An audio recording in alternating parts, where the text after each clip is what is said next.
Ex ni Carla Estrada na si Jam Ignacio nagmakaawa sa paghingi ng sorry kay Jelly Au.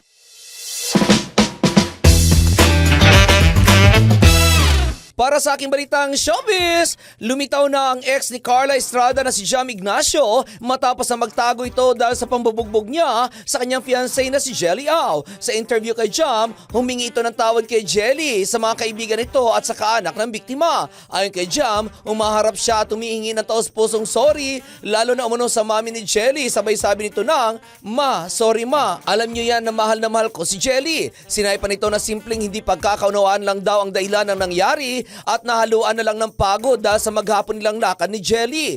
Tao lamang daw siya at siguro daw ay napuno lang siya, bagamat hindi naman umano niya sinasabi na tama ang kanyang ginawa at hindi para i-tolerate niya na gawin ulit. Kasunod dito, sinabi ni Jam na, "Han, alam mo yan kung gaano kita kamahal, alam mo yan kung gaano kita protektahan, bantayan, sa lahat ng ginagawa mo, lagi ako nakasuporta sa iyo. Sa lahat umano ng gusto nitong gawin sa buhay ay lagi lang siya nakasuporta kay Jelly at muli ay nagsorry ito sa mga nangyari." Nangako rin si Jam na hindi na niya uulitin ang nangyari at sana umano ay bigyan pa siya ng isang pagkakataon para maayos nila pareho ang sitwasyon. Alam naman daw niya na mahal pa siya ni Jelly at ganun din siya dito at handa pa rin niya itong pakasalan para matupad ang kanilang mga pangarap sa buhay.